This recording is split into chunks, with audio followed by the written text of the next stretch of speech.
ಎಲ್ಲರಿಗೂ ನಮಸ್ತೆ. ನಾನು ಗಿರೀಶ್ ಮಠಣ್ಣವರ್. ಈಗ ಮಧ್ಯಾಹ್ನದ ಹೊತ್ತಿಗೆ ಈ ಲೈವ್ನಲ್ಲಿ ಯಾಕೆ ಮಾತಾಡ್ತಾ ಇದ್ದೀನಿ ಅಂತ ಹೇಳಿದ್ರೆ, ಎರಡು ವಿಷಯಗಳ ಬಗ್ಗೆ ಸಾರ್ವಜನಿಕರ ಗಮನಕ್ಕೆ ಮತ್ತು ಸೌಜನ್ಯ ಹೋರಾಟಗಾರರ ಎಲ್ಲ ಸೌಜನ್ಯ ಹೋರಾಟಗಾರರು ಮತ್ತು ಸೌಜನ್ಯಗಳಿಗೆ ನ್ಯಾಯ ಸಿಗಲಿ ಅಂತ ಹೇಳಿ ಇವತ್ತೇನು ರಾಜ್ಯಾದ್ಯಂತ ಜನ ಒಂದು ನ್ಯಾಯದ ಹಂಬಲವನ್ನ ಇಟ್ಕೊಂಡಿದ್ದಾರೆ, ಆಗ್ರಹವನ್ನ ಮಾಡ್ತಾ ಇದ್ದಾರೆ. ಅವರ ಗಮನಕ್ಕೆ ತರುವುದಕ್ಕೆ ಈ ಲೈವ್ ಮುಖಾಂತರ ಕೆಲವು ಪ್ರಮುಖ ಮಾಹಿತಿಗಳನ್ನ ಕೊಡುವಂತ ಪ್ರಯತ್ನ ಮಾಡ್ತಾ ಇದ್ದೀನಿ.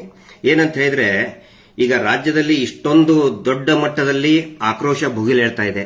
ಹೀಗಾಗಿ ಆ ಸಂಸ್ಥೆಯವರು ಪರಮ ಪೂಜ್ಯರು ಅಂತ ಏನು ಅನಿಸ್ಕೊಳ್ತಾರೆ, ಅವರ ಕುಟುಂಬ, ಅವರ ಟ್ರಸ್ಟ್, ಆ ಕುಟುಂಬದವರು, ಧರ್ಮೋದ್ಯಮಿ ಕುಟುಂಬದವರು ನಿನ್ನೆ ಒಂದು ಆದೇಶವನ್ನ ಅವರ ಸಂಸ್ಥೆಯ ಸಿಬ್ಬಂದಿಗಳಿಗೆ ಹೊರಡಿಸಿದ್ದಾರೆ. ಯಾವುದು ಅವರ ಸಂಸ್ಥೆ ಅಂತ ಹೇಳಿದ್ರೆ, ಏನಿದು ಗ್ರಾಮಾಭಿವೃದ್ಧಿ ಯೋಜನೆ ಅಂತ ಹೇಳಿ ಮೀಟರ್ ಬಡ್ಡಿ ದಂಧೆ ಮಾಡ್ತಾರೆ ಅವರು. ಪ್ರತಿ ಗ್ರಾಮಗಳಲ್ಲಿ ಕೂಡ ಮೀಟರ್ ಬಡ್ಡಿ ದಂಧೆ. ಈ ಮೈಕ್ರೋ ಲೈಸೆನ್ಸ್ ಇಲ್ಲ ಅವರದು, ಯಾವುದೇ ರೀತಿಯಾದಂತಹ ಲೈಸೆನ್ಸ್ ಇಲ್ಲದೇನೆ ಕಳೆದ 30 ವರ್ಷದಿಂದ ಮೀಟರ್ ಬಡ್ಡಿ ನಡೆಸ್ತಾನೆ ಬಂದಿದ್ದಾರೆ. ಅದರಿಂದ ಅನೇಕ ಜನರು ಆತ್ಮಹತ್ಯೆ ಮಾಡ್ಕೊಂಡಿದ್ದಾರೆ. ನೀವು ಅನೇಕ ಈ ಮೈಕ್ರೋ ಫೈನಾನ್ಸ್ ನಿಂದ ಊರು ಬಿಟ್ಟು ಅಂತ ನೀವು ಕೇಳಿದ್ರಲ್ಲ, ಅದೇ ಸಂಸ್ಥೆ. ಆ ಸಂಸ್ಥೆಯಲ್ಲಿ ಅನೇಕ ಜನ ಸಿಬ್ಬಂದಿಗಳು ಕೆಲಸ ಮಾಡ್ತಾ ಇದ್ದಾರೆ, ಸಾವಿರಾರು ಜನ ಕೆಲಸ ಮಾಡ್ತಾ ಇದ್ದಾರೆ. ಅದರಲ್ಲಿ ಅನೇಕ ಜನ ಹೋರಾಟದ ಪರವಾಗಿದ್ದಾರೆ. ಅಂದ್ರೆ ಸೌಜನ್ಯಗಳಿಗೆ ನ್ಯಾಯ ಸಿಗಲಿ, ಅಲ್ಲಿ ಆಗ್ತಾ ಇರುವಂತಹ ಅತ್ಯಾಚಾರಗಳು ಏನಿದೆ ಅವು ಎಲ್ಲವರಿಗೂ ಕೂಡ ನ್ಯಾಯ ಸಿಗಲಿ, ಅದು ಬಯಲಾಗಬೇಕು ಅನ್ನೋರು ನಮ್ಮ ಪರವಾಗಿನೇ ಇದ್ದಾರೆ. ಅದರಲ್ಲಿರತಕ್ಕಂತಹ ಒಬ್ಬ ಹಿರಿಯ ಸಿಬ್ಬಂದಿ ನನಗೆ ಮಾಹಿತಿಯನ್ನ ಯಥಾವತ್ತಾಗಿ, ನಾನಿಲ್ಲೇನು ಎಡಿಷನ್ ಮೈನಸ್ ಏನು ಮಾಡ್ತಾ ಇಲ್ಲ, ಅವರು ಒಂದು ಇದರಲ್ಲಿ ನನಗೆ ಬರೆದು ಕಳಿಸಿದ್ದಾರೆ. ಏನು ಇನ್ಸ್ಟ್ರಕ್ಷನ್ಸ್ ಬಂದಿದೆ ಹೋರಾಟವನ್ನು ಹತ್ತಿಕ್ಕೋದ್ರ ಸಲುವಾಗಿ, ಅವ್ರ ಭಾಷೆಯಲ್ಲಿ ಅದರ ಕ್ರೈಸಿಸ್ ಮ್ಯಾನೇಜ್ಮೆಂಟ್ ಅಂತ ಕರೀತಾರೆ. ನೀವು ದೊಡ್ಡ ದೊಡ್ಡ ಕಾರ್ಪೊರೇಟ್ ಕಂಪನಿಯಲ್ಲಿ ಈ ತರ ಏನಾದ್ರು ಆದ್ರೆ ಅಥವಾ ಶೇರ್ ಇದರಲ್ಲಿ ಇದನ್ನ ಅಂತಂದ್ರೆ ಒಂದು ಕ್ರೈಸಿಸ್ ಮ್ಯಾನೇಜ್ಮೆಂಟ್ ಅಂತ ಮಾಡ್ತಾರೆ. ಸೊ ಅವರು ಕ್ರೈಸಿಸ್ ಮ್ಯಾನೇಜ್ಮೆಂಟ್ ಮಾಡೋದಕ್ಕೆ ಏನು ಇನ್ಸ್ಟ್ರಕ್ಷನ್ಸ್ ಕೊಟ್ಟಿದ್ದಾರೆ ಸಿಬ್ಬಂದಿಗಳಿಗೆ, ಅದನ್ನ ನಿಮ್ ಮುಂದೆ ಅವರು ಬರೆದು ಕೊಟ್ಟಿದ್ದನ್ನೇ ಆಸ್ ಇಟ್ ಈಸ್ ಹೇಳ್ತಾ ಇದ್ದೀನಿ. ಎಷ್ಟು ಭಯಾನಕವಾಗಿದೆ ಅವರ ಷಡ್ಯಂತ್ರ ಅರ್ಥ ಮಾಡ್ಕೊಳ್ಳಿ. ಗ್ರಾಮಾಭಿವೃದ್ಧಿ ಯೋಜನೆಯ ಎಲ್ಲಾ ಯೋಜನಾಧಿಕಾರಿಗಳಿಗೆ ಎಫ್ಎಸ್ ಅಂದ್ರೆ ಅವ್ರದ್ದು ಫೀಲ್ಡ್ ಆಫೀಸರ್, ಅವರು ಫೀಲ್ಡ್ ಸೂಪರ್ವೈಸರ್, ಆನಂತರ ಸೇವಾ ಪ್ರತಿನಿಧಿ ಎಸ್ಪಿ ಅಂತ ಕರೀತಾರೆ, ಜನಗಳು ಎಸ್ಪಿ ಅಂತಾರೆ, ಪೊಲೀಸ್ ತಿಳ್ಕೊಳ್ಳಿ ಅಂತ ಆ ರೀತಿ ಮಾಡಿದ್ದಾರೆ. ಮತ್ತು ಎಸ್ಪಿ ಸೇವಾ ಪ್ರತಿನಿಧಿಗಳಿಗೆ 1ನೇ ಪಾಯಿಂಟ್, ನಿಮ್ಮ ವ್ಯಾಪ್ತಿಯ ಎಲ್ಲಾ ಹಿಂದೂ ಧಾರ್ಮಿಕ ಮಠ ಮಂದಿರಗಳ ವಿಳಾಸ, ಧಾರ್ಮಿಕ ಮುಖಂಡರು, ಸ್ವಾಮೀಜಿಗಳು ಮತ್ತು ಕಚೇರಿ ಸಿಬ್ಬಂದಿಗಳು, ಅಂದ್ರೆ ಎಲ್ಲಾ ಮಠಕ್ಕೂ ಕೂಡ ಒಂದು ಕಚೇರಿ ಇರ್ತದಲ್ಲ, ಆಫೀಸ್ ಇರ್ತದಲ್ಲ, ದೇವಸ್ಥಾನಕ್ಕೂ ಕೂಡ ಒಂದು ಟ್ರಸ್ಟ್ ಅಥವಾ ಏನೋ ಒಂದು ಆಫೀಸ್ ಇರ್ತದೆ. ಆ ಕಚೇರಿ ಸಿಬ್ಬಂದಿಗಳ ದೂರವಾಣಿ ಮೊಬೈಲ್ ಸಂಖ್ಯೆಯನ್ನು ಪಡೆದು ತುರ್ತಾಗಿ ಮುಖ್ಯ ಕಾರ್ಯಾಲಯ ಯೋಜನೆ ಧರ್ಮಸ್ಥಳಕ್ಕೆ ಕಳಿಸುವುದು. ಅಂದ್ರೆ ನಿಮ್ಮ ಏರಿಯಾದೊಳಗೆ ಯಾರ್ಯಾರು ಹಿಂದೂ ಧಾರ್ಮಿಕ ಮುಖಂಡರಿದ್ದಾರೆ ಅವ್ರ ನಂಬರ್ ತಗೊಳ್ಳಿ, ಮತ್ತೆ ನಿಮ್ಮ ಏರಿಯಾದಲ್ಲಿ ಯಾವ್ಯಾವ್ದು ಮಠಗಳಿದೆ, ಸಣ್ಣದೋ ದೊಡ್ಡದೋ ವಾಟ್ ಎವರ್, ಯಾವ್ದು ಮಠದ್ದು ನಂಬರ್ಗಳನ್ನ ತಗೊಳ್ಳಿ, ಅಲ್ಲಿ ಸ್ವಾಮೀಜಿಗಳ ನಂಬರ್ ತಗೊಳ್ಳಿ, ಮತ್ತು ಅಲ್ಲಿಯ ವಿಳಾಸವನ್ನ ತಗೊಂಡು ನಮ್ಮ ಮುಖ್ಯ ಕಾರ್ಯಾಲಯಕ್ಕೆ, ಯೋಜನೆಯ ಮುಖ್ಯ ಕಾರ್ಯಾಲಯ ಅಂತ ಹೇಳಿದ್ರೆ ಅದು ಇರುವುದು ಧರ್ಮಸ್ಥಳದಲ್ಲಿ, ಅಲ್ಲಿ ತುರ್ತಾಗಿ ಕಳಿಸುವುದು 1ನೇದ್ದು. 2ನೇ ಇನ್ಸ್ಟ್ರಕ್ಷನ್ಸ್ ಏನಂತ ಹೇಳಿದ್ರೆ, ನಿಮ್ಮ ಕಾರ್ಯವ್ಯಾಪ್ತಿಯಲ್ಲಿಯ, ಅಂದ್ರೆ ಇವ್ರ ಸಿಬ್ಬಂದಿಗಳ ಕಾರ್ಯವ್ಯಾಪ್ತಿ ಇದೆಯಲ್ಲ, ಅಲ್ಲಿ ನಿಮ್ಮ ವ್ಯಾಪ್ತಿಯಲ್ಲಿಯ ಹಿಂದೂ ಮುಖಂಡರ ಜೊತೆಗೆ ಆ ಮಠ ಹಾಗೂ ಮಂದಿರಗಳಿಗೆ ಕನಿಷ್ಠ 10 ಜನ ವಿದಿನ್ ಬ್ರಾಕೆಟ್ನಲ್ಲಿ, ಅಂದ್ರೆ ನೀವು 10 ಜನ ಹೋಗಿ ಅಲ್ಲಿ ತೆರಳಿ ಅಲ್ಲಿಯ ಸ್ವಾಮೀಜಿಗಳಿಗೆ ಖಾವಂದರನ್ನು ಬೆಂಬಲಿಸುವಂತೆ ಮನವರಿಕೆ ಮಾಡುವುದು. ಅಂದ್ರೆ ಇಲ್ಲಿ ಹೋರಾಟಕ್ಕೆ ಕೊಡಬೇಡ್ರಿ, ಖಾವಂದರಿಗೆ, ಇವರು ಟ್ರಸ್ಟ್, ಇವರು ಏನು ಬಿರುದಾಂಕಿತ ಇದಾರಲ್ಲ ಅವ್ರನ್ನ ಬೆಂಬಲಿಸಿ ಅಂತ ನೀವು 10 ಜನ ಹಿಂದೂ ಮುಖಂಡರನ್ನ ಕರ್ಕೊಂಡೋಗಿ ಈ ಬೆಂಬಲಿಸಿ ಅಂತ. ಇದ್ರ ಅರ್ಥ ಏನಂತ ಹೇಳಿದ್ರೆ, ನಮ್ಮ ಒಳಗಡೆ ನಾವು ಜಗಳಾಡ್ಕೊಂತಿರ್ಬೇಕಿಲ್ಲಿ. ಅವ್ರು ಏನ್ ಹೇಳಕ್ ಕೊಟ್ಟಿದ್ದಾರೆ, ಇನ್ನು ಫೋನಲ್ಲಿ ಹೇಳಿದ್ದಾರೆ, ಇದು ಬರೀ ಅವ್ರು ಕಳಿಸದಂತ ಇನ್ಸ್ಟ್ರಕ್ಷನ್. ಫೋನಲ್ಲಿ ಏನ್ ಹೇಳಿದ್ದಾರೆ, ಅವ್ರು ಹೇಳಬೇಕಂತೆ, ಹೋಗಿ 10 ಜನ ಹಿಂದೂ ಮುಖಂಡರು ಹೋಗಿ ಮಠದ ಸ್ವಾಮೀಜಿಗಳಿಗೆ ಹೋಗಿ ಹೇಳಬೇಕಂತೆ, ಅಲ್ಲಿರ್ತಕ್ಕಂಥ ಗುರುಗಳಿಗೆ ಹೇಳಬೇಕಂತೆ, ನೋಡಿ ಇದು ಮುಸ್ಲಿಮರು ಮಾಡ್ತಾ ಇರೋ ಷಡ್ಯಂತ್ರ, ನೀವು ಅವ್ರ ವಿರುದ್ಧ ಹೇಳಿಕೆ ಕೊಡಿ. ಈಗ ನನ್ನ ವಿರುದ್ಧ ಹೇಳಿಕೆ ಕೊಡಬೇಕು, ಸಮೀರ್ ವಿರುದ್ಧ ಹಿಂದೂ ಎಲ್ಲರೂ ಕೂಡ ಎದ್ದು ಮಾತಾಡಬೇಕು, ಮತ್ತೆ ಮುಖ್ಯವಾಗಿ ಮಹೇಶ್ ಶೆಟ್ಟರ್ ವಿರುದ್ಧ ಮಾತಾಡಬೇಕು. ಅಂದ್ರೆ ನಮ್ಮ ಒಳಗಡೆ ಕಚ್ಚಾಡಬೇಕು, ಇಷ್ಟೇ ಅದ್ರದ್ದು ಇದನ್ನಿದು. 3ನೇ ಪಾಯಿಂಟ್, ಇದುವರೆಗೆ ಧರ್ಮಸ್ಥಳ ಯೋಜನೆ ಟ್ರಸ್ಟ್ ನಿಂದ ಎಷ್ಟು ಮಠ ಮಂದಿರಗಳಿಗೆ ಧನ ಸಹಾಯ ನೀಡಿದೆ, ಅಂದ್ರೆ ಇವು ಸಹಾಯ ಮಾಡಿದಾರಂತೆ, ಕೊಟ್ಟಿದ್ದಾರೆ 50,000, 10,000, 1 ಲಕ್ಷ. ಇದುವರೆಗೆ ಧರ್ಮಸ್ಥಳ ಯೋಜನೆ ಟ್ರಸ್ಟ್ ನಿಂದ ಎಷ್ಟು ಮಠ ಮಂದಿರಗಳಿಗೆ ಧನ ಸಹಾಯ ನೀಡಿದೆ ಎನ್ನುವುದನ್ನು ಪಟ್ಟಿ ಮಾಡಬೇಕೀಗ. ಎಷ್ಟು ದುಡ್ಡು ಕೊಟ್ಟಿವೆ ಅಂತ ಹೇಳಿ ಮಾಡಿ ಪರಮ ಪೂಜ್ಯರಿಗೆ ಬೆಂಬಲಿಸಲೇಬೇಕು ಎಂದು ಒತ್ತಾಯಿಸುವುದು. ಗೊತ್ತಾಯ್ತಾ ಯಾಕೆ ದುಡ್ಡು ಕೊಡ್ತಾ ಇದ್ದಾರೆ ನಿಮಗೆ? ಯಾಕೆ ಮಂದಿರಗಳಿಗೆ ನಾವು ನೋಡ್ರಿ, ನಾವು ದೇವಸ್ಥಾನಕ್ಕೆ ಇಷ್ಟು ಕೊಟ್ವಿ, ದಕ್ಷಿಣ ಕನ್ನಡ ಜಿಲ್ಲೆಯಲ್ಲಿ ಬ್ರಹ್ಮ ಕಳಶಕ್ಕೆ ನಾವು ಇಷ್ಟು ದುಡ್ಡು ಕೊಟ್ವಿ, ನಾವು ಅದಕ್ಕೆ ಇಷ್ಟು ದುಡ್ಡು ಕೊಟ್ವಿ, ಯಾಕೆ ಕೊಟ್ರು ಅಂತ ದಯವಿಟ್ಟು ಈಗ ಅರ್ಥ ಮಾಡ್ಕೊಳ್ಳಿ. ಯಾರ್ಯಾರಿಗೆ ಇವ್ರು ದುಡ್ಡು ಕೊಟ್ಟಾರಲ್ಲ ಅವರು ಇವರಿಗೆ ಬೆಂಬಲಿಸಲೇಬೇಕು ಅಂತ ಒತ್ತಾಯ ಮಾಡ್ಬೇಕಂತೆ. ವ್ಯಾಪಾರ ಅಲ್ವಾ ಇದು? ಆಮೇಲೆ ಸಹಾಯ ಮಾಡಿದಾರಂತೆ. ಹೇಳೋದೇನು ನಾವು ದಾನ ಧರ್ಮ ಮಾಡ್ತೀವಿ ಅಂತೇಳಿ, ಈಗ ಹೇಳೋದು ಸಹಾಯ. ಎಲ್ಲರ ಸಲುವಾಗಿ ಸಹಾಯ ಮಾಡಿದ್ದಾರೆ, ಅರ್ಥ ಮಾಡ್ಕೊಳ್ಳಿ. ಆನಂತರ ಆ ಕಚೇರಿಗಳ ವ್ಯವಸ್ಥಾಪಕರು ಅಂದ್ರೆ ಮ್ಯಾನೇಜರ್ ಖಜಾಂಚಿಗಳ ಮೊಬೈಲ್ ಸಂಖ್ಯೆ, ದೂರವಾಣಿ ಸಂಖ್ಯೆಗಳನ್ನು ರವಾನಿಸತಕ್ಕದ್ದು. ಯಾಕೆ ಬೇಕಪ್ಪ ನಿಮಗೆ? ಅದು ಆ ದೇವಸ್ಥಾನದ್ದು ಏನು ಮ್ಯಾನೇಜರ್ದು, ಖಜಾಂಚಿದು, ಟ್ರಸ್ಟಿ ಇದ್ದೇ ಇರ್ತಾರೆ. ಅಂದ್ರೆ ಏನು ಖಜಾಂಚಿ ಇದ್ದೇ ಇರ್ತಾರೆ, ಟ್ರೆಜರರ್. ಅವ್ರ ನಂಬರ್ ಯಾಕೆ ಬೇಕು? ಅವರು ಅಕೌಂಟೆಂಟ್ ನಂಬರ್ ಎದಕ್ಕೆ ಬೇಕು ನಿಮಗೆ? ಅರ್ಥ ಆಗೋರ್ಗೆ ಅರ್ಥ ಆಗತ್ತಿದು. ಇಷ್ಟು ಒಂದು 3 ಪಾಯಿಂಟ್ ನ ಆಮೇಲೆ ಗಂಭೀರ ಅಂತ ಹೇಳಿ, ಅಂದ್ರೆ ಇವರೆಲ್ಲದಕ್ಕೂ ಕೂಡ ಗಂಭೀರ ಅಂತ ಯಾಕೆ ಬರೀತಾರೆ ಅಂತ ಹೇಳಿ ಇಮಿಡಿಯೇಟ್ ಆಗಿ ಇದನ್ನ ರೆಸ್ಪಾಂಡ್ ಮಾಡ್ಬೇಕಂತ ಹೇಳಿ, ತುರ್ತಾಗಿ ಮಾಡ್ಬೇಕಂತ ಹೇಳಿ. ಈ ಶತಮೂರ್ಖರಿಗೆ ಒಂದು ಗೊತ್ತಿಲ್ಲ. ಯಾವತ್ತಿಗೂ ಕೂಡ ನಮ್ಮ ರಾಜ್ಯದ ಅಥವಾ ದೇಶದ ಯಾವುದೇ ಮಠಮಾನ್ಯಗಳು ಅತ್ಯಾಚಾರದಂತಹ ಪ್ರಕರಣ ಬಂದಾಗ ಅತ್ಯಾಚಾರಿಗಳ ಪರವಾಗಿ ನಿಂತಹ ಒಂದೇ ಒಂದು ಉದಾಹರಣೆ ಇಲ್ಲ. ಸ್ವಾಭಿಮಾನಿ ಸಂಸ್ಥೆಗಳು ಅವು. ಇವ್ರು ಹಂಗೆ ಅಲ್ಲಿ ಇರುವಂತಹ ಮಠ ಮಾನ್ಯಗಳು ಎಲ್ಲರೂ ಕೂಡ ಸಾಧಕರಿದ್ದಾರೆ, ಸನ್ಯಾಸಿಗಳಿದ್ದಾರೆ, ಸಂತರಿದ್ದಾರೆ, ತಪಸ್ವಿಗಳಿದ್ದಾರೆ, ವೈಯಕ್ತಿಕ ಜೀವನವನ್ನು ತ್ಯಾಗ ಮಾಡಿದವರಿದ್ದಾರೆ. ಅವ್ರು ಯಾರು ಕೂಡ ಇಂಥ ಆಮಿಷಕ್ಕೆ ಬಗ್ಗುವುದೇ ಇಲ್ಲ ಅನ್ನುವ ಒಂದು ಸತ್ಯ ಈ ಮುಠಾಳ ಧರ್ಮದ ವ್ಯಾಪಾರಿಗಳಿಗೆ, ಮಂಜುನಾಥ ಸ್ವಾಮಿಯ ವ್ಯಾಪಾರಿಗಳಿಗೆ, ಇಷ್ಟು ವರ್ಷ ಮಂಜುನಾಥ ಸ್ವಾಮಿಯನ್ನು ಮುಂದಿಟ್ಕೊಂಡು ವ್ಯಾಪಾರ ಮಾಡ್ತಾನೆ ಬಂದ್ರು.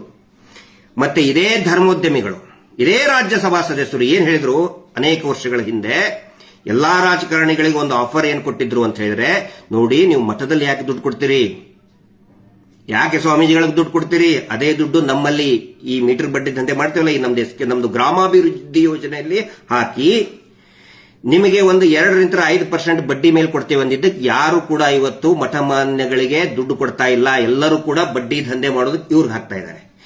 ಈಗ ಹೇಳ್ತಾ ಇದ್ದಾರೆ ನಮ್ಮ ಸಹಾಯಕ್ಕೆ ಬನ್ನಿ, ಕಾವಂದರಿಗೆ ನನ್ಗೆ ಏನೋ ಬೆಂಬಲಿಸಿ. ಅಂದ್ರೆ ನಾವೇ ಕಚ್ಚಾಡ್ಬೇಕಿಷ್ಟೇ, ನಾವೇ ಕಚ್ಚಾಡ್ಕೊಂತ ಹೋಗ್ಬೇಕು. ಆದ್ರೆ ಒಂದು ಗೊತ್ತಿರಲಿ, ನಾನು ಕೂಡ ಮಠದ ಆಶ್ರಯದಲ್ಲಿ ಬೆಳೆದವನು. ನಾನು ಏನಾದ್ರೂ ಇಷ್ಟು ಜ್ಞಾನ ಬಂದಿದೆ ಅಂತ ಹೇಳಿದ್ರೆ ಒಂದು ಮಧ್ಯಮ ವರ್ಗದಲ್ಲಿ ಇದ್ದಂಥವನು, ಕೆಳ ಮಧ್ಯಮ ವರ್ಗದ ಬಂದಂಥವನು. ನಾನು ಇಷ್ಟು ಮೇಲೆ ಬಂದಿದ್ದೀನಿ ಅಂತ ಹೇಳಿದ್ರೆ, ನಮ್ಮ ಪರಿವಾರ, ನಮ್ಮ ತಮ್ಮನೂ ಕೂಡ ಮೇಲೆ ಬಂದಿದ್ದಾನೆ ಅಂತ ಹೇಳಿದ್ರೆ, ನಮ್ಮ ಅಣ್ಣನೂ ಕೂಡ ಮೇಲೆ ಬಂದಿದ್ದಾನೆ. ನಾವೆಲ್ಲರೂ ಕೂಡ ಮಠದ ಆಶ್ರಯಗಳಲ್ಲಿ ಬಂದಂಥವ್ರು, ನಾವು ಓದದಂಥವ್ರು, ನಮಗ್ ಗೊತ್ತಿದೆ. ಯಾರು ಕೂಡ ಈ ಆಮಿಷಕ್ಕೆ ಬಲಿಯಾಗುವುದಿಲ್ಲ. ಈ ಪ್ರಯೋಗವನ್ನ ಈಗ ಯಾರು ಹೊಸಬರಿಗೆ ಈಗ ಸ್ಟಾರ್ಟ್ ಮಾಡ್ತಾರೆ, ಆಲ್ರೆಡಿ ಸ್ಟಾರ್ಟ್ ಮಾಡಿದ್ದಾರೆ ಅವರು. ಬೇರೆ ಬೇರೆ ಮಠ ಸ್ವಾಮೀಜಿಗಳು ಹೋಗೋದು ನೋಡಿ, ಇವ್ರು ಸುಳ್ಳು ಹೇಳ್ತಾ ಇದ್ದಾರೆ, ಹಂಗೆ ಹಿಂಗೆ ಅಂತ ಹೇಳಿ. ಈ ಪ್ರಯೋಗವನ್ನ ಅವರೆಲ್ಲರ ಗಮನಕ್ಕೂ ನಾನು ತರಕ್ಕೆ ಇಚ್ಛೆ ಪಡ್ತೀನಿ. 1.5 ವರ್ಷದ ಹಿಂದೆ ಯಾವಾಗ ಸಂತೋಷ್ ರಾವ್ ಖುಲಾಸೆ ಆದ, ಅಂದ್ರೆ ಆರ್ಡರ್ ಬಂತು ಕೋರ್ಟ್ ಇಂದ ಅವನು ಅಪರಾಧಿ ಅಲ್ಲ ಅಂತ, ಅವಾಗಲೂ ಕೂಡ ದೊಡ್ಡ ಮಟ್ಟದ ಹೋರಾಟ ಭುಗಿಲೇಳ್ತದೆ. ದಕ್ಷಿಣ ಕನ್ನಡ ಜಿಲ್ಲೆಯಲ್ಲಿ, ಉಡುಪಿಯಲ್ಲಿ ಮಹೇಶ್ ಶೆಟ್ಟಿ ತಿಮ್ಮರೋಡಿ ಅವರ ಒಂದು ನೇತೃತ್ವದಲ್ಲಿ ಅವಾಗ ಏನ್ ಮಾಡಿದ್ರು, ಇವ್ರು ಯಾರ್ಯಾರಿಗೆ ಬ್ರಹ್ಮ ಕಳಶಕ್ಕೆ, ಯಾವ್ಯಾವ ದೇವಸ್ಥಾನಕ್ಕೆ ಬ್ರಹ್ಮ ಕಳಶಕ್ಕೆ ಇದಕ್ಕೆ ದುಡ್ಡು ಕೊಟ್ರಲ್ಲ ಎಲ್ಲರಿಗೂ ಪತ್ರ ಬರೆದ್ರು. ನೀವು ಸೌಜನ್ಯ ಹೋರಾಟಕ್ಕೆ ಮಹೇಶ್ ಶೆಟ್ಟಿ ತಿಮ್ಮರೋಡಿ ಬೆಂಬಲಿಸೋದಕ್ಕೆ ನೀವು ಹೋಗಬಾರದು ಅಂತ ಪತ್ರ ಬರೆದ್ರು. ಆಗ ಅಲ್ಲಿರ್ತಕ್ಕಂಥ ಜನ ತೀರ್ಮಾನ ಮಾಡಿದ್ರು, ಸೌಜನ್ಯ ನಮ್ಮ ಮನೆ ಮಗಳು, ಅತ್ಯಾಚಾರದಂತ ಪ್ರಕರಣ ಇದು, ನಾವು ಮಹೇಶ್ ಶೆಟ್ಟಿ ತಿಮ್ಮರೋಡಿ ಅವ್ರ ಜೊತೆಗೆ ನಿಂತ್ಕೊಳ್ತೇವೆ, ಸೌಜನ್ಯ ನ್ಯಾಯ ನಮಗೆ ಬೇಕಪ್ಪ, ನಮಗೆ ಅವ್ರ ಪರವಾಗಿ ಇವ್ರ ಪರವಾಗಲ್ಲ, ನಮಗೆ ನ್ಯಾಯ ಬೇಕು ಅಂತ ಹೇಳಿ ಯಾರು ಕೂಡ ಈ ಪರಮ ಪೂಜ್ಯ ಬಡ್ಡಿ ಪೂಜ್ಯರನ್ನ ಮೀಟರ್ ಬಡ್ಡಿ ದಂಧೆ ಮಾಡ್ತಕ್ಕಂತಹ, ಲೈಸೆನ್ಸ್ ಇಲ್ಲದೆ ಮೀಟರ್ ಬಡ್ಡಿ ಮಾಡ್ತಕ್ಕಂತಹ ಇವ್ರನ್ನ ಯಾರು ಬೆಂಬಲಿಸಲಿಲ್ಲ. ಅವಾಗೇ ಏಟ್ ಬಿದ್ದಿದೆ ಅವರಿಗೆ, ಅವಾಗೇ ಪಾಠ ಕಲಿಬೇಕಾಗಿತ್ತು. ಒನ್ಸ್ ಅಗೇನ್ ಸೇಮ್ ಅದೇ ಟೆಕ್ನಿಕ್ ಯೂಸ್ ಮಾಡ್ತಾ ಇದ್ದಾರೆ. ಇದನ್ನ ನಾನು ಸಾರ್ವಜನಿಕರ ಗಮನಕ್ಕೆ ತರ್ತಾ ಇದ್ದೀನಿ. ನಮ್ಮ ಉದ್ದೇಶ ಇಷ್ಟೇ ನೋಡಿ, ಇದರಲ್ಲಿ ಯಾವುದೇ ರೀತಿಯಾದಂತಹ ಕಲಹಗಳು ಆಗಬಾರ್ದು, ಗ್ರಾಮಗಳಲ್ಲಿ ಕಲಹಗಳು ಆಗಬಾರ್ದು. ಇವ್ರು ಮಾಡ್ಕೊಂತಾನೆ ಬಂದ್ರು. ಇವ್ರು ಮೀಟರ್ ಬಡ್ಡಿ ದಂಧೆ ವಾರ ಕಟ್ಟಲಿಲ್ಲ ಅಂತ ಹೇಳಿದ್ರೆ ಆ ಜಾತಿಗೆ ಈ ಜಾತಿ, ಈ ಜಾತಿಗೆ ಆ ಜಾತಿ ಕಟ್ಟಿ ಹೊಡೆದಾಡ್ತಾನೆ ಬಂದ್ರು.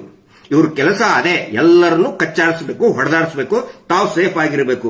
ಈಗ ಈ ಸೌಜನ್ಯ ಪ್ರಕರಣದ ನ್ಯಾಯ ಕೇಳಕತ್ ಮೇಲೆ ಈ ಒಂದು ತಂತ್ರಗಾರಿಕೆಯನ್ನ ಮಾಡ್ತಾ ಇದ್ದಾರೆ. ತಮ್ಮ ಗಮನಕ್ಕೆ ತರ್ತಾ ಇದ್ದೀನಿ. ಇನ್ನು ಕೆಲವೊಂದಿಷ್ಟು ಜನ ಯೂಟ್ಯೂಬರ್ಸ್ಗೆ ಬನ್ನಿ ಧರ್ಮಸ್ಥಳಕ್ಕೆ ಅಂತ ಹೇಳಿ ಬಂದು ಏನೇನೋ ಆಮಿಷವನ್ನ ಒಡ್ಡುವಂತ ಕೆಲಸನೂ ಕೂಡ ಮಾಡ್ತಾ ಇದ್ದಾರೆ. ಮಹೇಶ್ ಶೆಟ್ಟಿ ತಿಮ್ಮರೋಡಿ ಏನು ರೌಡಿ ಶೀಟರ್ ಅಂತೆ ಆದಂತೆ, ಆಮೇಲೆ ನಾನೇನೋ ಎಷ್ಟೋ ಆಸ್ತಿ ಮಾಡ್ಕೊಂಡಿದ್ದೀನಂತೆ, ಬಾಂಬ್ ಬಿಟ್ಟವನಂತೆ, ಬೇಕಾದನ್ ಹೇಳಿ ಇವರು. ಬಾಂಬ್ ಎಸ್ ಅಂತಂದ್ರೆ ನನ್ನ ಬ್ರ್ಯಾಂಡ್ ಅದು, ನಾನೇನದಕ್ಕೆ ಮುಜುಗರ ಪಟ್ಕೊಳ್ಳಲ್ಲ. ಮಹೇಶ್ ಶೆಟ್ಟಿ ತಿಮ್ಮರೋಡಿ ಅವರು ಹೇಳ್ತಾರಲ್ಲ, ಇವತ್ತೊಬ್ಬನು ಲೈಸೆನ್ಸ್ ಇಲ್ಲದ ಚಾನಲ್ ಅವ್ನು ಹೇಳ್ತಾ ಇದ್ದಾನಲ್ಲ, ಅವಾಗ ಹೇಳಿದ್ದನ್ನ ಈಗ ರಿಪೀಟ್ ಮಾಡ್ತಾ ಇದ್ದಾರೆ. ಎಷ್ಟೋ ದುಡ್ಡು ಬಂತು, 1 ಕೋಟಿ ಎಲ್ಲಿಂತ ಆಸ್ತಿ ಮಾರಿದ್ದಾರೆ ಅವರು. ಹೋರಾಟದ ಸಲುವಾಗಿ ಅವರ ಸ್ವಂತ ಆಸ್ತಿಯನ್ನ ಮಾರಿದ್ದಾರೆ. ಇನ್ನೊಬ್ಬರ ಕಡೆ ಅಂತ ತಗೊಳ್ಳೋದು ದೂರ ಉಳಿತು. ಬರೀ ಸುಳ್ಳು ಅಪಪ್ರಚಾರ ಮಾಡ್ಕೊಂತ ಹೋಗ್ತಾ ಇದ್ದಾರೆ. ಅವರು ಆಸ್ತಿ ಮಾಡಿದ ದುಡ್ಡದು ವೈಟ್ ಅಮೌಂಟ್ ನಲ್ಲೇ ತಗೊಳ್ತಿದ್ದಾರೆ. ಏನಾದ್ರು ಕ್ಯಾಶ್ ಇವ್ರು ಹಂಗೆ ವಾರ ನಗದಿ ತಗೋತಾರಲ್ಲ, ಹಂಗ್ ತಗೊಂಡಿಲ್ಲ ಅವರು. ಪ್ರಾಮಾಣಿಕರು ಇದ್ದಿದ್ದಕ್ಕೇ ಅಕೌಂಟ್ ಅಲ್ಲಿ ತಗೊಂಡಿದ್ದಾರೆ ಅವರು. ಇಲ್ಲ ಅಂತಂದ್ರೆ ಏನೋ ವಸೂಲಿ ಮಾಡಿದ್ರೆ ಕ್ಯಾಶ್ ಅಲ್ಲಿ ತಗೋತಾ ಇದ್ರು. ಹಿಂಗಾಗಿ ಅಕೌಂಟ್ ಅಲ್ಲಿ ತಗೊಂಡಿದ್ದಾರೆ, ಅವರು ಆಸ್ತಿ ಮಾರಿದ್ದಾರೆ. ಆಮೇಲೆ ನನ್ನ ಬಗ್ಗೆ ಆಗ್ಲಿ ಅಥವಾ ಸಮೀರನ ಬಗ್ಗೆ ಆಗ್ಲಿ ನೋಡಿ, ವಾಟ್ ಎವರ್ ಏನೇ ಇದ್ರೆ ಅದಕ್ಕೆ ಸಂಬಂಧಪಟ್ಟಂತ ಇಲಾಖೆ ಇದೆ. ನಾನು ದುಡ್ಡು ಹೆಂಗ್ ಮಾಡ್ತೇನೋ, ನನ್ ಬಂಗಾರದ ಗಣಿ ಐತೆ ಅಂತ ಹೇಳ್ತೇನಪ್ಪ. ನಾನು ಬಂಗಾರದ ಗಣಿ ಐತೆ ನಂದು, ಅದನ್ನ ಕೇಳಕ್ ಇದಾರೆ, ಇಲಾಖೆದವ್ರು ಇದಾರೆ, ಉತ್ತರ ಕೊಡ್ತೀವಿ. ಸೌಜನ್ಯ ಬಗ್ಗೆ, ಅಲ್ಲಿ ನಡೆದಂತ ಕೊಲೆ ಬಗ್ಗೆ ಅದ್ರ ಬಗ್ಗೆ ಮಾತಾಡಿ, ನೀವು ಅದ್ರ ಬಗ್ಗೆ ಉತ್ತರ ಕೊಡಿ ಅಂತ ಹೇಳಿ ನಮ್ಮ ಬಗ್ಗೆ ಪ್ರಶ್ನೆ ಹೇಳ್ತೀರಿ. ಯಾರ ಪ್ರಶ್ನೆ ಹೇಳಿ, ಸಂಬಂಧಪಟ್ಟಂತ ಇಲಾಖೆಯವ್ರು ಹೇಳಿ ಉತ್ತರ ಕೊಡ್ತೀವಿ. No worries. ಆನಂತರ ನಾವು ಏನು ಪ್ರಯತ್ನ ಮಾಡ್ತಾ ಇದೀವಿ, ಅನೇಕ ಜನ ಯೂಟ್ಯೂಬರ್ಗಳು ಮಾಹಿತಿಯನ್ನ ಕೇಳ್ತಾ ಇದ್ದಾರೆ, ಆಸಕ್ತಿ ಇರುವಂತವ್ರು ಸುಮಾರು ಜನ ಕೇಳ್ತಾ ಇದ್ದಾರೆ. ಅದಕ್ಕೆ ನಾವು ನಮ್ಮ ಕಡೆಯಿಂದ ಒಂದು ಏನು ಪ್ರಯತ್ನ ಆಯ್ತು, ಎಲ್ಲಾ ದಾಖಲೆಗಳನ್ನು ಒಟ್ಟಾಗಿ ಒಂದು QR ಕೋಡ್ ಅಂತ, ಸ್ಕ್ಯಾನ್ QR ಕೋಡ್ ಅಂತ ಮಾಡಿದ್ವಿ. ಬರೀ 12 ತಾಸಿನಲ್ಲಿ ನಿನ್ನೆ 2.5 ಲಕ್ಷ ಜನ ಅದನ್ನ ಸ್ಕ್ಯಾನ್ ಮಾಡ್ಕೊಂಡ್ರು, ಡಾಕ್ಯುಮೆಂಟ್ಸ್ ತಗೊಂಡ್ರು. ಇವತ್ತು ಬೆಳಗ್ಗೆವರೆಗೆ 5 ಲಕ್ಷ ಜನ ಅದಕ್ಕೆ ಎಂಟ್ರಿ ಆಗಿದ್ದಾರೆ. ಯೂಶುವಲಿ ಮೋರ್ ದನ್ 10,000 ಆದ್ರೆ ಪ್ರಾಪರ್ ಆಗಿ ಅದು ಇದನ್ನ ವರ್ಕ್ ಆಗಲ್ಲ. ಅಂತದ್ರಲ್ಲಿ 5 ಲಕ್ಷ ಜನ ಅದನ್ನ QR ಕೋಡ್ ಸ್ಕ್ಯಾನ್ ಮಾಡಿ ಡಾಕ್ಯುಮೆಂಟ್ಸ್ ತಗೊಂಡಿದ್ದಾರೆ. ನಮ್ಮ ಪ್ರಯತ್ನ ಏನಂತ ಹೇಳಿದ್ರೆ ನೋಡಿ, ಸುಮಾರು ಜನ ಈಗ ಹೊಸದಾಗಿ, ಈ ಮುಂಚಿನ ಎಲ್ಲ ನಾವು ಹೇಳ್ತಾನೆ ಬಂದ್ವಿ, ಹೊಸಬರಿಗೆ ಅನೇಕ ಡೌಟ್ಗಳು ಇದೆ ಮತ್ತು ಡೌಟ್ಗಳು ಇರಬೇಕು. ಆ ಸಂಶಯಗಳನ್ನ ನಾವು ಸ್ವಾಗತ ಮಾಡ್ತೀವಿ. ಎಷ್ಟೋ ಜನ ನಮಗೆ ಪ್ರಶ್ನೆ ಕೇಳ್ತಾರೆ, ಹೆಲ್ದಿ ಪ್ರಶ್ನೆಗಳನ್ನ ಕೇಳ್ತಾ ಇದ್ದಾರೆ, ವಿ ವೆಲ್ಕಮ್. ಅದರ ಸಲುವಾಗಿ ಏನೇನು ದಾಖಲೆಗಳಿದೆ ಎಲ್ಲಾ ದಾಖಲೆಗಳನ್ನು ಒಟ್ಟಾಗಿ, ಇನ್ನೂ ಕೂಡ ಅನೇಕ ದಾಖಲೆಗಳನ್ನ ಅದರಲ್ಲಿ ಆಡ್ ಮಾಡಬೇಕು. ಫಾರ್ ಎಕ್ಸಾಂಪಲ್, ಇವು ಸಿಸಿ ಕ್ಯಾಮೆರಾ ಇಲ್ಲ ಅಂತ ಏನೇನು ಹೇಳ್ತಾ ಇದ್ದಾರಲ್ಲ, ನಿನ್ನೆ ಸ್ವತಃ SP ದಕ್ಷಿಣ ಕನ್ನಡ ಜಿಲ್ಲೆ ಆಗಿಂದು, ಈಗಿಂದಲ್ಲ, ಆವಾಗ ಅಭಿಷೇಕ್ ಗೋಯಲ್ ಅಂತ ಹೇಳಿ SP ಒಬ್ಬ IPS ಅಧಿಕಾರಿ ಇದ್ರು. ಅವರು ಸಿಸಿ ಕ್ಯಾಮೆರಾ ಇದೆ ಅಂತ ಹೇಳಿ ಸೌಜನ್ಯ ಘಟನೆ ನಡೆದು ಸಂತೋಷ್ ರಾವ್ನ ಇವರು ಅರೆಸ್ಟ್ ಮಾಡಿದ ಮೇಲೆ, ಅವ್ರದ್ದೇನು ಹಿಡಿದು ಕೊಟ್ರಲ್ಲ ಆ ರೇಪಿಸ್ಟ್ಗಳು, ಅದಾದ ಮೇಲೆ ಒಂದು ದೊಡ್ಡ ಪ್ರತಿಭಟನೆ ಇದನ್ನಾಗಿತ್ತು. ಅವಾಗ ಸ್ವತಃ SP ಅಭಿಷೇಕ್ ಗೋಯಲ್ ಸಾಹೇಬ್ರೆ ಹೇಳಿದ್ದನ್ನ, ಅಲ್ಲಿ 2 ಸಿಸಿ ಕ್ಯಾಮೆರಾ ಇತ್ತು, ಅದನ್ನ ನಾವು ವೆರಿಫೈ ಮಾಡ್ತಾ ಇದ್ದಿದ್ದನ್ನ ತೋರಿಸಿದೀವಿ. ಇದುವರೆಗೂ ಕೂಡ ಅದು ಯಾರಿಗೂ, ಅಂದ್ರೆ ಬೇರೆ ಬೇರೆ ಸಭೆಯಲ್ಲಿ ನಾವು ಹೇಳಿದ್ದೇವೆ, ಹಿಂದೆ 1 ವರ್ಷದ ಹಿಂದೆ ಅನೇಕ ಸಭೆಗಳಲ್ಲಿ ಹೇಳಿದೀವಿ. ಬಟ್ ಹೊಸ ಏನು ವ್ಯೂವರ್ಸ್ ಇದ್ದಾರೆ ಅವರಿಗೆ ಗೊತ್ತಾಗಲಿ ಅಂತ ಹೇಳಿ ನಾವು ಅದನ್ನ ತೋರಿಸಿದೀವಿ. ಸೊ ಡೌಟ್ ಕೇಳಿ, ನಾವು ಅದನ್ನ ಸಂಶಯ ಪಡಬೇಕು. ಯಾಕಂದ್ರೆ ಇಟ್ ಇಸ್ ಕ್ರಿಮಿನಲ್ ಅಫೆನ್ಸ್ ಬಗ್ಗೆ ಇರುವಂತದ್ದು. ಡೌಟ್ಗಳು ಸಹಜವಾಗಿರ್ತವೆ. ಎಲ್ಲರಿಗೂ ಕೂಡ ಆ ಡೌಟ್ ಕ್ಲಿಯರ್ ಮಾಡ್ಕೊಳ್ಳಿ ಅಂತ ಹೇಳಿ ಎಲ್ಲಾ ಡಾಕ್ಯುಮೆಂಟ್ಸ್ ಒಟ್ಟಾಗಿ ಒಂದು QR ಕೋಡ್ ಅಲ್ಲಿ ಹಾಕುವಂತ ಪ್ರಯತ್ನ ನಾವು ಮಾಡ್ತಾ ಇದ್ರೆ, ಇವ್ರು ಏನ್ ಮಾಡ್ತಾ ಇದ್ದಾರೆ, ಆ QR ಕೋಡ್ ಅನ್ನ ಹ್ಯಾಕ್ ಮಾಡಿ ಅದರಲ್ಲಿ ಸೌಜನ್ಯಾಳ ಫೋಟೋವನ್ನ ಡಿಲೀಟ್ ಮಾಡ್ಸಕ್ ನೋಡ್ತಾ ಇದ್ದಾರೆ. ಯಾಕೆ ಹಿಂಗ್ ಮಾಡ್ತಾ ಇದ್ದಾರೆ ಅಂತ ಹೇಳಿದ್ರೆ ಅದಕ್ಕೊಂದು ಪ್ರಮುಖ ಕಾರಣ ಇದೆ. ಆಸ್ ಪರ್ ಇದರ ಏನೋ IPC ಮತ್ತೆ ಈಗ ಇದರಲ್ಲಿನೂ ಕೂಡ ಇದೆ, ಏನೋ BNS ನಲ್ಲಿನೂ ಕೂಡ ಇದೆ. ಅತ್ಯಾಚಾರದ ವಿಕ್ಟಿಮ್ ಏನಿರ್ತಾರೆ, ರೇಪ್ ವಿಕ್ಟಿಮ್ ಏನಿರ್ತಾರೆ, ಅವರ ಫೋಟೋವನ್ನ, ಆ ನಂತರ ಎಸ್ಪೆಷಲಿ ವಿದಿನ್ 18 ಇಯರ್ಸ್ ಏನಿರ್ತಾರೆ, ಆ ಫೋಟೋವನ್ನ ಸಾರ್ವಜನಿಕವಾಗಿ ಪ್ರದರ್ಶನ ಮಾಡಬಾರದು ಅಂತ ಒಂದು ರೂಲ್ಸ್ ಇದೆ. ಬಹುಶಃ ಎಲ್ಲರಿಗೂ ಕೂಡ ಗೊತ್ತಿರಬಹುದು. ಅತ್ಯಾಚಾರಿಗಳು ಏನ್ ಮಾಡ್ತಾ ಇದ್ದಾರೆ, ಆ ಕಾನೂನನ್ನು ಯೂಸ್ ಮಾಡ್ತಾ ಇದ್ದಾರೆ ಅವ್ರು ಬಚಾವಾಗೋದಕ್ಕೆ.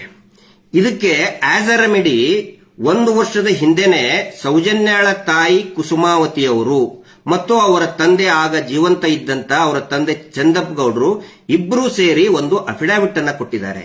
ಏನು ಅಂತ ಹೇಳಿದ್ರೆ, ನೋಡಿ, ನನ್ನ ಮಗಳ ನ್ಯಾಯಕ್ಕೋಸ್ಕರ ನನ್ನ ಮಗಳ ಭಾವಚಿತ್ರ ಯಾರು ಬೇಕಾದರೂ ಉಪಯೋಗ, ಹೆಸರು, ಫೋಟೋಗಳನ್ನ ಮತ್ತು ವಿಡಿಯೋಗಳನ್ನ, ಆ ಟೈಮ್ನಲ್ಲಿ ವಿಡಿಯೋ ಮಾಡಿ ಡೆಡ್ ಬಾಡಿ ಅದನ್ನ ಯಾರು ಬೇಕಾದರೂ ಕೂಡ ಉಪಯೋಗ ಮಾಡ್ಕೋಬಹುದು ಅಂತ ಅಫಿಡಾವಿಟ್ ಕೊಟ್ಟಿದ್ದಾರೆ. ಇದು ಎಲ್ಲರ ಗಮನಕ್ಕಿರಲಿ.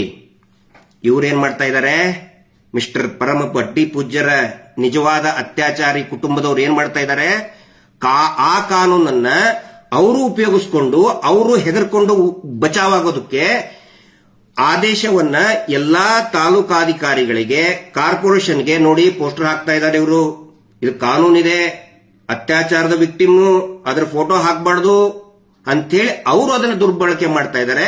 ಬಟ್ ಅದಕ್ಕೆ ಪ್ರತಿಯಾಗಿ ಕುಸುಮಾವತಿ ಅವರು ಆ ಅಫಿಡೇವಿಟ್ ಕೊಟ್ಟಿದ್ದಾರೆ. ಎದರ ಬೇಸ್ ಮೇಲೆ ಅಂತ ಹೇಳಿದ್ರೆ, ನಿರ್ಭಯ ಹೋರಾಟ ನಡಿಬೇಕಾದ್ರೆ ಏನಾಯ್ತು, ಅವಾಗಲೂ ಕೂಡ ಈ ಪ್ರಶ್ನೆ ಬಂತು. ಅವಾಗ ನಿರ್ಭಯಾಳ ತಾಯಿ ಬಹಳ ಒಂದು ಇದನ್ನ ಸ್ಟೇಟ್ಮೆಂಟ್ ಕೊಟ್ಟರು, ಬೋಲ್ಡ್ ಆಗಿ ಒಂದು ಸ್ಟೇಟ್ಮೆಂಟ್ ಕೊಟ್ಟರು. ನೋಡಿ, ಅವಳು ನನ್ನ ಮಗಳ ಕ್ಯಾರೆಕ್ಟರ್ ಹೆಂಗ್ ಅಂತ ನನಗೆ ಗೊತ್ತಿದೆ. ಯಾಕಂದ್ರೆ ಅವಾಗಲೂ ಕೂಡ ಆ ನಿರ್ಭಯ ಕ್ಯಾರೆಕ್ಟರ್ನ ಹಾಳು ಮಾಡೋಕೆ ಬಹಳಷ್ಟು ಪ್ರಯತ್ನ ಮಾಡಿದ್ರು. ಈ ಅತ್ಯಾಚಾರಿಗಳ ಪರವಾಗಿದ್ದಂತ ಅಡ್ವೊಕೇಟ್ ಎಲ್ಲರೂ ಬಹಳ ಕೆಟ್ಟದಾಗಿ ಮಾತಾಡಿದ್ರು.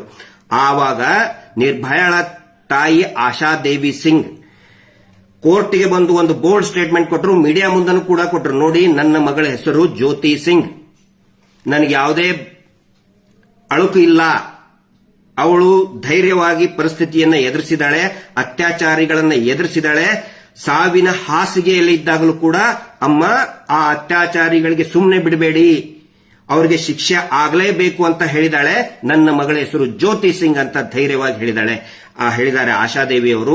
ಅದರ ಬೇಸಿಸ್ ಮೇಲೆನೆ ಸೌಜನ್ಯ ತಾಯಿನೂ ಕೂಡ ಅಫಿಡೇವಿಟ್ ಕೊಟ್ಟಿದ್ದಾರೆ. ಇದು ಎಲ್ರಿಗೂ ಕೂಡ ಗಮನಕ್ಕಿರಲಿ. ಪೊಲೀಸರೀಗ ಹೈಕೋರ್ಟ್ ಆಗೈತೆ, ಹೆಸರೆತ್ತು ಸೌಜನ್ಯ ಹೋರಾಟನೇ ಮಾಡಬಾರ್ದು ಅಂತೇಳಿ ಸುಳ್ಳು ಇವರ ಒಂದಿಷ್ಟು ಲಾಯರ್ಗಳ ಪೊಲೀಸರಿಗೆ ಕಳಿಸ್ಕೊಡ್ತಾ ಇದ್ದಾರೆ.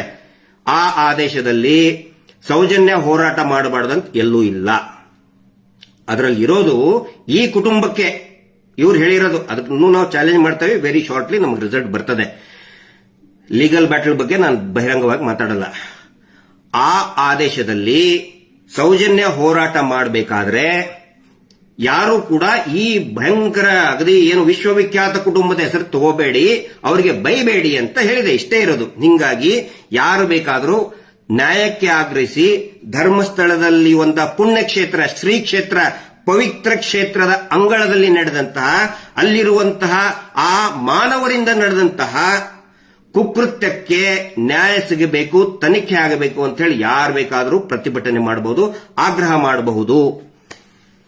ಹೀಗಾಗಿ ನಾನು ವಿನಂತಿ ಮಾಡ್ಕೊಳ್ತೇನೆ ಎಲ್ಲರಿಗೂ ಕೂಡ. ಇವತ್ತು ಅನೇಕ ಜನ ಯುವಕರು ಸಜೆಷನ್ ಕೊಡ್ತಾ ಇದ್ದಾರೆ. ತುಂಬಾ ಬ್ಯೂಟಿಫುಲ್, ವೆರಿ ಕ್ರಿಯೇಟಿವ್ ಸಜೆಷನ್ ಕೊಡ್ತಾ ಇದ್ದಾರೆ ಯುವಕರು. ಇನ್ಸ್ಟಾಗ್ರಾಮ್ ನಲ್ಲಿ ನಾವು ನೋಡ್ತಾ ಇದ್ದೇವೆ, ಗಮನಿಸ್ತಾ ಇದ್ದೇವೆ. ಖಂಡಿತ ಒಂದು ಕ್ರಿಯೇಟಿವ್ ಆಗಿ ನೋಡಿ, ಸಾಯಂಕಾಲ ಒಂದು ಕ್ಯಾಂಡಲ್ ಲೈಟ್ ಮಾರ್ಚ್ ಮಾಡಿ. ಯಾರು ಕೂಡ ನಮಗಿಲ್ಲ ಅನ್ನಲ್ಲ, ಮೌನವಾಗಿ ಮಾರ್ಚ್ ಮಾಡಿ. ಜಸ್ಟಿಸ್ ಫಾರ್ ಸೌಜನ್ಯ, ಅಥವಾ ಅಲ್ಲಿ ಧರ್ಮಸ್ಥಳದಲ್ಲಿ ನ್ಯಾಯ ಸಿಗಲಿ, ಅಲ್ಲಿ ಅತ್ಯಾಚಾರಗಳು ಏನು ನಡೆದಿದ್ದೇವೆ ಅದರದ್ದು ಒಂದು ತನಿಖೆ ಆಗಲಿ ಅಂಥೇಳಿ ನೀವೇ ಒಂದು ಮಾರ್ಚ್ ಮಾಡಿ, ಒಂದು ಕ್ಯಾಂಡಲ್ ಲೈಟ್ ಮಾರ್ಚ್ ಅನ್ನ ಇಮಿಡಿಯೇಟ್ ಆಗಿ ಸ್ಟಾರ್ಟ್ ಮಾಡಿ. ಇವತ್ತು ಸಾವಿರಾರು ಜನ ನಮಗೇನು ಫೋನ್ ಮಾಡ್ತಾ ಇದ್ದಾರೆ, ಬೆಂಗಳೂರಿನಲ್ಲಿ ಒಂದು ಪ್ರತಿಭಟನೆ ಆಗಲೇಬೇಕು ಅಂತ ಹೇಳಿ. ಅದ್ರ ತಕ್ಕಂಗೆ ಜನನೇ ತೀರ್ಮಾನ ತಗೊಳ್ತಾರೆ. ಜನ ತೀರ್ಮಾನ ತಗೋಬೇಕಾಗತ್ತೆ. ಜನ ಯಾವ ರೀತಿ ಹೇಳ್ತಾರೆ ಆ ರೀತಿ ವ್ಯವಸ್ಥೆಗಳು ಆಗ್ತವೆ. ನಾನು ಕೊನೆಯದಾಗಿ ಇನ್ನೂ ಒಂದು ಹೇಳೋದು, ಈಗ ಯೂಟ್ಯೂಬರ್ಗಳಿಗೆ ನಾನು ವಿನಂತಿ ಮಾಡ್ಕೊಳ್ತಾ ಇದ್ದೇನೆ. ಇಷ್ಟೊಂದು ದೊಡ್ಡ ಮಟ್ಟದಲ್ಲಿ ಆಗಿದೆ, ಸಮೀರ್ಗೆ ದೊಡ್ಡ ಮಟ್ಟದ ಒಂದು ಬೆಂಬಲ ಸಿಕ್ಕಿದೆ ಅಂತ ಹೇಳಿದ್ರೆ that is because of YouTubers. ಆದ್ರೆ ಈಗೇನಾಗುತ್ತೆ, ನನಗೆ ಎಲ್ಲರಿಗೂ ಕೂಡ ನನಗೆ ಅಂದ್ರೆ ಇಂಡಿವಿಜುವಲ್ ಆಗಿ ಅವ್ರವ್ರ ಮನೆ ಹತ್ರ ಹೋಗಿ ಅಥವಾ ಸ್ಟುಡಿಯೋಕ್ಕೆ ಹೋಗಿ ಭೇಟಿ ಆಗೋದಕ್ಕೆ ಆಗ್ತಾ ಇಲ್ಲ. ಸಾಧ್ಯ ಆದಷ್ಟು ನಾನು ಅವ್ರಿಗೆ ಅಟೆಂಡ್ ಮಾಡ್ತಾ ಇದ್ದೀನಿ, ರೀಚ್ ಆಗ್ತಾ ಇದ್ದೀನಿ. ಆನಂತರ ಸಮೀರ್ ಅವರಿಗೂ ಕೂಡ ಅವ್ರದೇ ಆದಂತಹ ಒಂದು friends, YouTube basically is a YouTuber, ಅವ್ರದೇ ಆದಂತಹ ಫ್ರೆಂಡ್ ಸರ್ಕಲ್ ಇರ್ತದೆ. ಅವ್ರ ಜೊತೆಗೆ ಭೇಟಿ ಆಗ್ತಾರೆ, ಭೇಟಿಯಾದಾಗ ಫೋಟೋ ತಕ್ಕೋತಾರೆ. ಅದನ್ನು ಹೋದ್ಮೇಲೆ ಬೇರೆಯವರು ಈಗ ಪ್ರೊಫೆಷನಲ್ ಜಲಸಿಸಮ್ ಅವ್ರ ವಾಟ್ ಎವರ್ ಕಾಂಪಿಟೇಷನ್ ಇರ್ತದೆ. ಹಿಂಗಾಗಿ ನಿಮ್ಮ ಪ್ರೊಫೆಷನಲ್ ಇದನ್ಗೋಸ್ಕರ ಈ ಹೋರಾಟಕ್ಕೆ ಯಾವುದೇ ರೀತಿಯಾದಂತಹ ಧಕ್ಕೆ ಬರಲಾರ್ದಂಗೆ ನೋಡಿ. ಆನಂತರ ಇದು ನನ್ನ ವ್ಯಕ್ತಿಯ ಒಬ್ಬನ ಸುತ್ತುದು ಬೇಡ. ಇಲ್ಲಿ Girish Mattanniru is not important. Mahesh Shetty Timarodi ಅವರು ಒಳ್ಳೆ ಫೌಂಡೇಶನ್ ಹಾಕಿದ್ದಾರೆ. ಮತ್ತೆ ಸಮೀರ್ನಂತಹ ಅನೇಕ ಯೂಟ್ಯೂಬರ್ಗಳು ಮಾತಾಡ್ತಾ ಇದ್ದಾರೆ. ಅವರ್ ಜಾಬ್ ಇಸ್ ಟು ಏನೇನು ಅಲ್ಲಿ ಟೆಕ್ನಿಕಲ್ ಲೂಪ್ ಹೋಲ್ಸ್ ಆಗಿದೆ, ಇನ್ವೆಸ್ಟಿಗೇಷನ್ ಲೂಪ್ ಹೋಲ್ಸ್ ಆಗಿದೆ, ಅದನ್ನಿಷ್ಟೇ. ಹೀಗಾಗಿ ಇದು ನಮ್ಮ ಸುತ್ತಬಾರದು, ನ್ಯಾಯಕ್ಕೋಸ್ಕರ ಮಾಡಬೇಕು. ನಮ್ಮ ಹೆಸರೇ ಬರಬೇಕು ಅಂತ ಎಲ್ಲೂ ಇಲ್ಲ. ಖಂಡಿತ ನಮ್ಮ ಆ ಆಸೆ ನಮಗಿಲ್ಲ.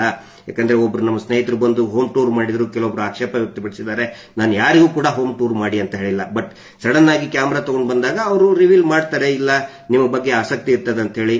ಬಟ್ ಪರ್ಸನಲಿ ನನಗೆ ನನ್ನ ವೈಯಕ್ತಿಕ ಜೀವನದ ಏನೋ ಮಾಡಿಬಿಟ್ಟೆ ಅಂತ ಹೇಳೋದಕ್ಕೆ ಖಂಡಿತ ಆಸಕ್ತಿ ಇಲ್ಲ.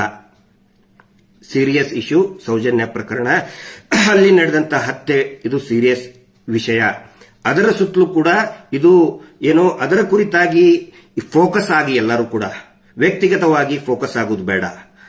ಸಮೀರ್ ಅವರು ಕೂಡ ನೋಡಿ, is a very practical person, very humble person. ಅಹಂಕಾರದ ಒಂದೇ ಒಂದು ಇಷ್ಟು ಪ್ರಚಾರ ಸಿಕ್ತು ಅಂತ ಹೇಳಿ ಒಂದೇ ಒಂದು ಕೂದಲೆಷ್ಟು ಅಹಂಕಾರವನ್ನ ನಾನು ಸಮೀರ್ ಅವರಲ್ಲಿಯೂ ನೋಡಿಲ್ಲ, ಆನಂತರ ಮಹೇಶ್ ಶೆಟ್ಟಿ ತಿಮ್ಮರೋಡಿ ಅವರಲ್ಲಿಯೂ ಕೂಡ ನಾನು ನೋಡಿಲ್ಲ. ಈ ಹೋರಾಟದ ಒಂದು ವಿಶೇಷತೆ ಅಂತ ಹೇಳಿದ್ರೆ ಅಹಂಕಾರಕ್ಕೆ ಇಲ್ಲಿ ಅವಕಾಶ ಇಲ್ಲ. ಯಾರು ಅಹಂಕಾರ ನಾನೇ ನಾನೇ ನಾನೇ ಅಂತ ಹೇಳ್ತಾರೆ, ಅವ್ರಿಗಿಲ್ಲಿ ಅವ್ರು ಆಟೋಮೆಟಿಕ್ ಆಗಿ ಅವರೇ ಹೋಗ್ಬಿಡ್ತಾರೆ. ಸೊ ಇಷ್ಟು ನಾನು ಹೇಳಬೇಕಾಗಿತ್ತು. ಎಲ್ಲರೂ ಕೂಡ ಹೋರಾಟದ ಮೇಲೆ ಫೋಕಸ್ ಮಾಡಿ, ನ್ಯಾಯಕ್ಕೋಸ್ಕರ ಫೋಕಸ್ ಮಾಡಿ, ನಾಟ್ ಆನ್ ನಮ್ಮಂತಹ ಇಂಡಿವಿಜುವಲ್. ನಮ್ಮಂತವ್ರು ಸಾವಿರಾರು ಜನ ಇದ್ದಾರೆ, ನಾನಿಲ್ಲ ಅಂದ್ರೆ ನನ್ನಂತ 1000 ಜನ ಹುಟ್ಟಿಸುವಂತ ಕೆಪಾಸಿಟಿ ಆ ಸೌಜನ್ಯ ಶಕ್ತಿಗಿದೆ, ಮಂಜುನಾಥ ಸ್ವಾಮಿಗಿದೆ. ಸೊ ಎಲ್ಲರೂ ಕೂಡ ಹೋರಾಟದ ಬಗ್ಗೆ ನ್ಯಾಯದ ಕುರಿತಾಗಿ ಫೋಕಸ್ ಮಾಡಿ ಅಂತ ಹೇಳ್ತಾ, ನಿನ್ನೆ ಒಬ್ರು ಹೇಳಿದ್ರು ನನಗೆ, ಈ ಕಲಿಯುಗದಲ್ಲಿ ದೇವರು ಬರೋದು, ಈ ಒಂದೊಂದು ಯುಗದಲ್ಲಿ ಈಗ ಕೃಷ್ಣನ ಅವತಾರದಲ್ಲಿ ದೇವರು ಪ್ರತ್ಯಕ್ಷ ಆದ್ರಂತೆ, ಆನಂತರ ರಾಮನ ಅವತಾರದಲ್ಲಿ ಪ್ರತ್ಯಕ್ಷರಾದ್ರಂತೆ. ಆದರೆ ಈ ಯುಗದಲ್ಲಿ ದೇವರು ಪ್ರತ್ಯಕ್ಷ ಆಗೋದು ಜನಸಾಮಾನ್ಯರ ರೂಪದಲ್ಲಿ. He comes in the form of a common man. ಈಗ ಜನ ಎದ್ದಾಗಿದೆ. ಪ್ರತಿಯೊಬ್ಬ ಇದೇನು ಮಾಸ್ ಇದೆಯಲ್ಲ, ಜನಸಾಮಾನ್ಯರ ಸಮೂಹ ಇದೆಯಲ್ಲ, ಸುನಾಮಿ ತರ ಬರ್ತಾ ಇದೆಯಲ್ಲ, ಅದೇ ದೇವರ ಸ್ವರೂಪ. ನೀವು ಹಿಂದೂಗಳು ಹಿಂದೂಗಳಾಗಿನೇ ತಿಳ್ಕೊಳ್ಳಿ, ಮುಸಲ್ಮಾನರು ಮುಸಲ್ಮಾನ್ ರೀತಿಯಲ್ಲಿನೇ ತಿಳ್ಕೊಳ್ಳಿ, ಕ್ರಿಶ್ಚಿಯನ್ರು ಕ್ರಿಶ್ಚಿಯನ್ ರೀತಿಯಲ್ಲಿನೇ ಯೇಸು ಅಂತ ಬಂದ ಅಂತಾನೆ ತಿಳ್ಕೊಳ್ಳಿ. ಸೊ ಧರ್ಮದ ಭೇದ ಭಾವ ಬೇಡ. ದೇವರು ಬರೋದು in the form of a common man, ಸಾಮಾನ್ಯ ವ್ಯಕ್ತಿಯ ರೂಪದಲ್ಲಿ ಬಂದಾಗಿದೆ. ಹಿಂಗಾಗಿ ಇವ್ರು ಏನೇನೋ ಅಗಳನ್ನ ಈಗ ಹೇಳಿದ್ನಲ್ಲ, ಅಲ್ಲಿ ಹೋಗಿ ನಮ್ಮ ವಿರುದ್ಧ ಸ್ಟೇಟ್ಮೆಂಟ್ ಕೊಡಿ, ಆ ಧರ್ಮದವರು ಆ ಧರ್ಮಕ್ಕೆ ಹೋಗಿ ಸ್ಟೇಟ್ಮೆಂಟ್ ಕೊಡಿ, ಅವು ಯಾವ ಕುತಂತ್ರಗಳು ಕೂಡ ನಡೆಯೋದಿಲ್ಲ ಅಂತ ಒಂದು ಮಾತು ಹೇಳ್ತಾ, ಎಲ್ಲರೂ ಕೂಡ ಇದೇ ರೀತಿಯಾದಂತಹ